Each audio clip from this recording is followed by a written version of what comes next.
Wọ́n ní ẹní dẹ́rú lérú ń tọ̀, elépè lèpè máa mú. Bẹ́ẹ̀ ni òun ọ̀rọ̀ Dr. Lizzy. Wọ́n ní tá bá ní omi ló máa ṣẹja jiná pé èèyàn máa jiyàn.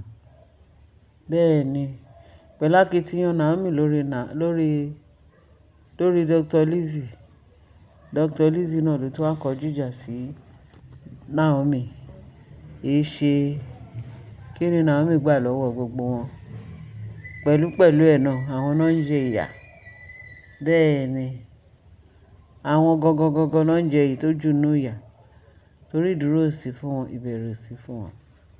Wọ́n ní Dr. Lizzy o, wọ́n lóyún gbógun ti Naomi. Túgbò bá yá Naomi máa fẹ́ kóun fa gbogbo wọn mọ́ra. Ṣùgbọ́n àṣẹ̀yìnwá àṣẹ̀yìnbọ̀ wọ́n tún máa kọjú ìjà sí Naomi náà. Ṣé mo sọ fún wa wípé olórí Mary tí ọmọ ẹ̀, wọ́n ní kan nínú ọmọ ẹ̀ sick gidi gan. Ọmọ ìkókó gégèrè máa gbé ọmọ ìkókó. Ẹ mọ̀ pé ó ní bá nú. Àwọn ọmọ tí gìrì máa ń mú kọ́lọ̀ máa mú wa. Wọ́n ní gìrì máa ń bẹ̀rẹ̀ tọ́mọ bá ti ń tó bí 6 years. Tí ó bá ti 6 years, ọmọ gìrì ò kí ń mú ọmọ ìkókó, kì í mú àwọn ọmọdé. Wọ́n ní àwọn ọmọ 6 láti kíní títí dé 6 years. Kò mú ọmọ ọdún kan, kò mú ọmọ ọdún méjì. Wọ́n ní 6 years. Ọmọ bá ti pé tàbí tí wọ́n ti ń pé kò mú ọmọ ọdún kan, ọdún méjì. Ṣé hardly wọ́n sọ pé gìrì máa ń mú àwọn ọmọ kékeré náà tó tọ́pọ̀ fún ọmọ ìkókó. Gìrì ò kí ń mú wọn, irọ́ náà pa. Ẹni bá sọ pé a jẹ́ pé ó ní bá nú, ó lọ́wọ́ ayé nú. Now wọ́n ròyìn pé ìgbà tó ọmọ Naomi, ọmọ Mariam tó sí kíkan náà méjì. Níṣe ló pe Mariam, wọ́n ní kó lọ tọwọ́ ọmọ lébọ̀. Kó tọwọ́ lébọ̀ torí tó ṣe ọmọ ìkókó. Ìkan náà àwọn méjì yẹn pé kì í ṣe lásán.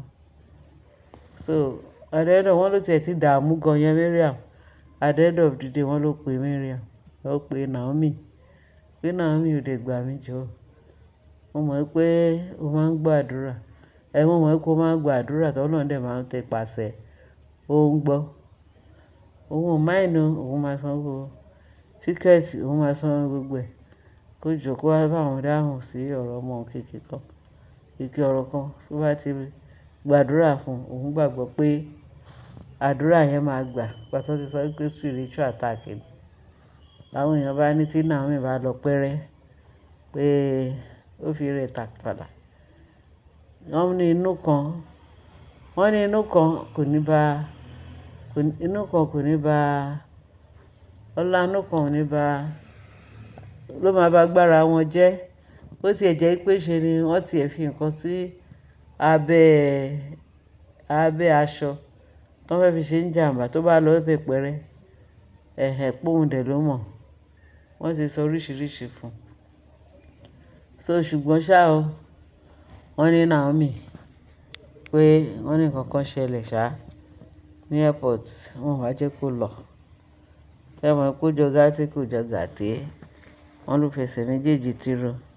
Báwo ni Naomi ṣe máa lọ tí Ọlọ́run gan tí ò fọwọ́ sí? Wọ́n ní adùn ṣe ohun tí Ọlọ́run bá lọ́wọ́ sí. Aṣòro ṣe ohun tí Ọlọ́run kò fẹ́. Bẹ́ẹ̀ ni nǹkan tí Ọlọ́run bá ti sọ pé ó máa ṣe kò sí ìdíwọ́ ìdènà kankan tó máa dé lọ́nà. Wọ́n ní kò tiẹ̀ rójútùú débi kó fẹ́ lọ síbẹ̀. Débi kó fẹ́ ránṣẹ́ sí Naomi gbogbo owó tó fẹ́ gbà níbo kọjá ààyè ni tí Naomi bá lọ. Gẹ́gẹ́ bá ṣe ń sọ. Wọ́n ní Lizzy o. Wọ́n ní Lizzy bó ṣe bẹ̀rẹ̀ sí ní pe orúkọ Naomi láì dá. Wọ́n ní bó ṣe bẹ̀rẹ̀ sí ní pè lónìí. Èní náà ní kíní yẹn ṣẹlẹ̀. Wọ́n ní ṣe ló lọ ń porí Naomi níbi. Pé Naomi ìwọ ló sọ pé kóun má rojú rere ọkọ òun. Naomi ìwọ nìkan ṣàná náà nífẹ̀ẹ́ sí. Naomi òun ò ní gbà. Wọ́n ní bó ṣe bẹ̀rẹ̀ sí ní pé oríṣiríṣi nínú yàrá ẹ̀. Orúkọ Naomi gbogbo ìgbà tó jò ń rọ̀ yẹn. Wọ́n ní bí tó ti pé orúkọ Naomi lára bá sán. Wọ́n ní àrà tó sán yẹn kó mi ààfin jìjìjì. Èrò ó mi ọ̀dọ̀ olúkálùkù jìjìjì. Wọ́n ní kí ló ń ṣẹlẹ̀? Wọ́n ní kinní yẹn fi kinní kan, wọ́n ní ó kanlẹ̀. Ó ṣáná wàìwàì.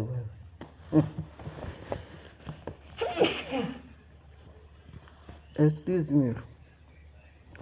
Wọ́n ló ṣáná wàìwàì. Kí leléyìí?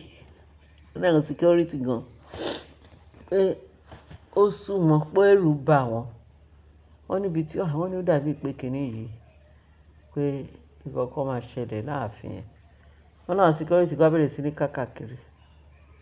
Wọ́n ní kábíyèsí ní pé kinní yìí ti kanlẹ̀ níbì kan.